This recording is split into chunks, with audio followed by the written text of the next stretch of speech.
What's going on, guys? So I thought I'd introduce you to my car project that I'm going to do a whole series on this channel. This is going to be introductory, I guess, to my channel in general. My name's Steven. I am a 15-year, professional mechanic. I worked 10 years as a BMW mechanic, and I'm currently 5 years into working with Audi. This is a 1996 Honda Civic CX. It's the base model Civic. It did come with AC, no power options other than that. No power steering, no power windows, did not come with a rear wiper. I do have the whole history on this car, and I'll get into that in a second. It's pretty interesting where this car was sold new and how it came to be here in Ohio. The plans for this car is to road race. No specific classes, not built for grid life or anything like that. Just private track rentals. I've been road racing, well, I haven't done it in years, but I used to road race quite often with companies called like Auto Interest, Torque Racing, groups like that.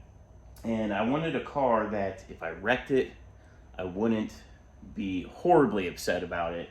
I've road raced everything from a 2008 Honda Civic Si to a brand new 2013 BMW 328 M Sport. That was a lease car, and I rotated. And I'll drop some videos and pictures of these cars in here for you guys to check out. But I just kind of want to introduce you to this car, where it's sitting currently, and the plan. So let's get into it.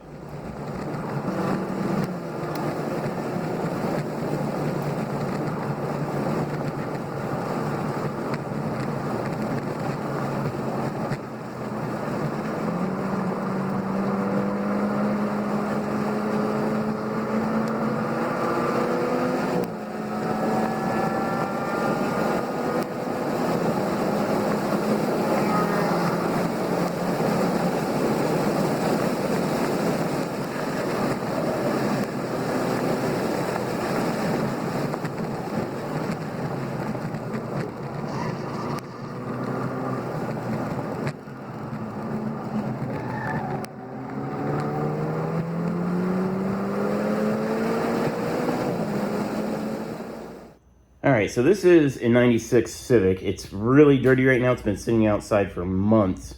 I finally got it in the garage. When I got this car, it was silver, and all the clear had faded off of it. The headlights were trashed. The car was just pretty rough. So I knew I needed headlights, and I figured I might as well switch to a 99 front end. So that's what you're seeing right now. It's 99 headlights, bumper, hood, and fenders. I bought these on the cheap. I believe the headlights and fenders are from Rock Auto. The hood I got on eBay for like 80 bucks or 90 bucks shipped, and it worked pretty well, except for it came with bent corners. Shipping, they messed that up.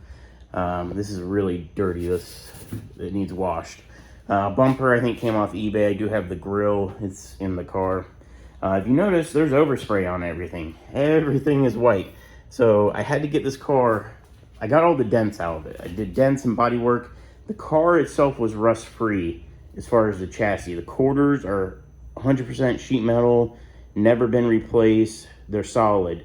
This door had an accident at some point where I think it got sideswiped, and this whole bottom was all Bondo. These doors now are off a Civic Type R, and the reason why they're off a Type R is because Ohio JDM Direct is local to me. So they're an importer of Japanese cars. They do the motor swaps, everything you can want. And it was cheaper for me to buy Civic Type R doors that had, 50,000 miles on it and they were clean, than go to a junkyard and try to find a rust-free door. So these are Civic Type R doors. We'll move to the rear of the car.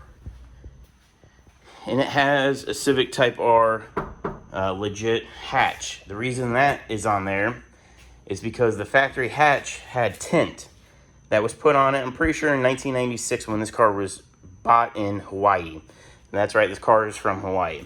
And the tint, I was trying to peel it off because it was all bubbly, and the glue just was fighting me. And I tried razor blade, 409, goof off, goo gone, all this stuff, acetone. And I got this whole hatch. I think it was like 150 bucks.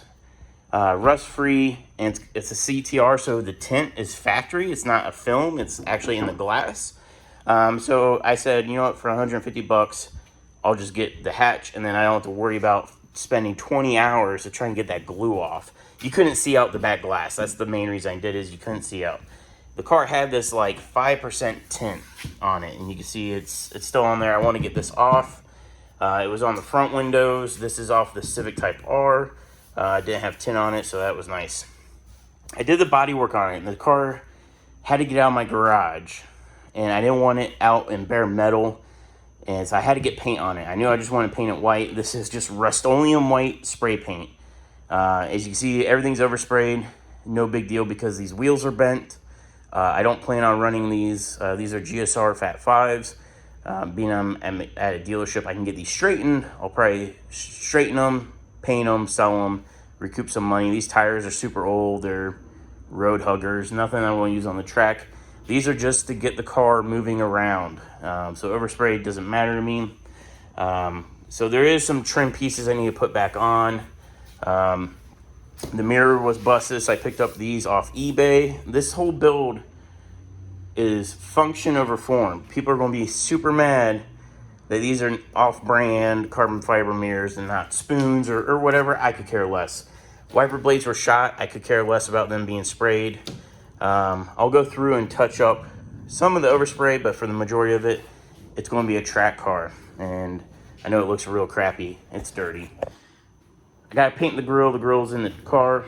This car was sold new in Hawaii, somewhere around Honolulu.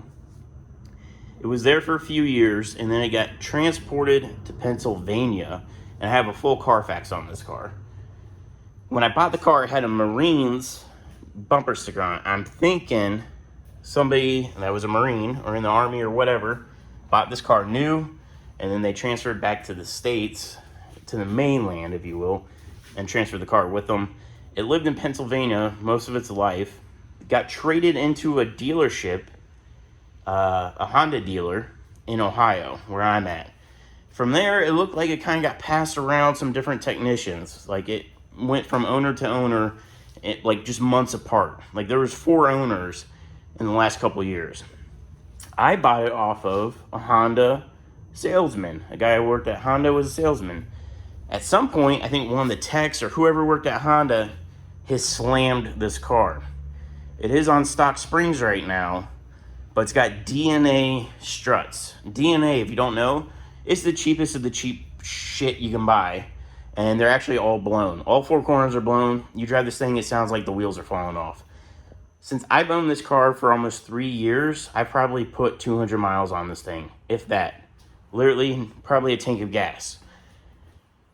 I bought the car with the plans to make this a road race car. I did all the body work. I lost interest in it. I sold the car, unpainted, to a coworker. I had bought these Civic Si seats. If you can see them in there. Sold it to a coworker. He immediately got a rod knock. Like 2 days later, it was a young coworker. I think he was 17 or 18. Maybe he was 18. And he, even leaving my house, I said, this car's been sitting for a couple years. It's got old gas in it. You know, get this thing back on the road gently. He immediately was doing burnouts with this thing. Got a rod knock. He put these seats in, and this is going to be a project in itself. Uh-oh, that door's locked. He welded the seats directly to the chassis. He didn't, I have seat sliders. I bought sliders for these seats. These seats didn't have any mounts. They were just buckets. I bought universal sliders. Well, instead of taking the time to mount them correctly, he just straight welded the seat pans to the floor. So the seats are non-adjustable. It's very haggard. So now I got to try to cut those out and not destroy them and then mount them correctly. I do plan on getting maybe like a Sparco or some sort of race seat that's going to be more accepting of harnesses, or at least for the driver's seat. So the motor in it is currently all stock. It's a D16Y7. That coworker I sold it to another coworker, a different guy, who put rod bearings in it. It lasted maybe a week, and then the rod knock came back. So the motor's hurt. It's a Y7 motor, which already has oiling issues. The the goal for this is to get this motor out and drop in probably like a B16. Now, being I am local to Ohio JDM Direct, I might check their website out, see if they have any B16 swaps.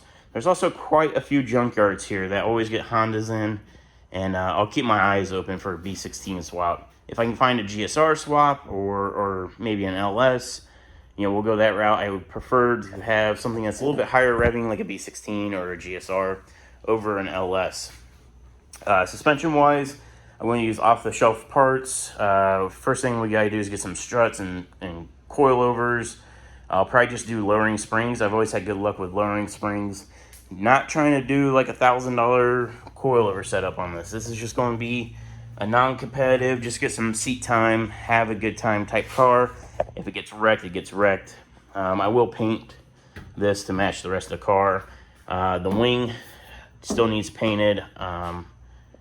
You know, at first I thought I kind of like the black look. It's just bare plastic, so it's kind of faded now. I thought I liked it black, but I might just paint it white to match the rest of the car. I want to get the tint off the two side windows because I hate this. Plus, with racing, I don't need tint. I don't know, especially that dark of tint. So this is kind of just an introduction. This is the chassis, and then the videos from here will be, you know, pulling the motor. Brakes and everything work, but I do have plans to do a brake disc swap on the rear using Integras, and all that will be in the future videos. So I just want to kind of introduce you to the car and the plans that I have for it. So I'm going to be doing most of this work, probably the majority of the work here in my garage, using hand tools. I do not have an air compressor, so I won't be using pneumatic tools. I do have electronic, like impact wrench and ratchet and stuff like that I use at work, so I'll probably be using some of that. But the goal is to do most of this here at home, and that way, you know, you guys can do this at your home too.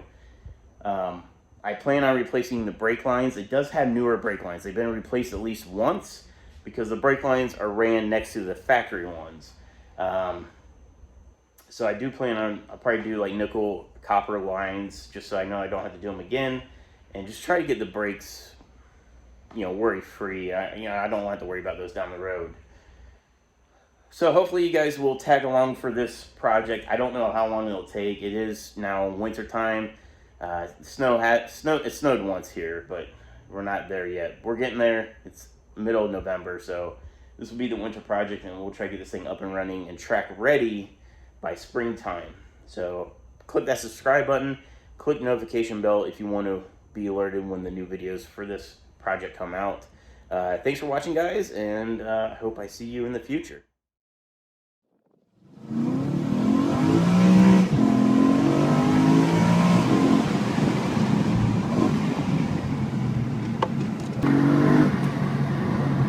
You're a very terrifying individual.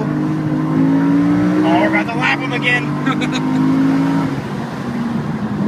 That would choke me.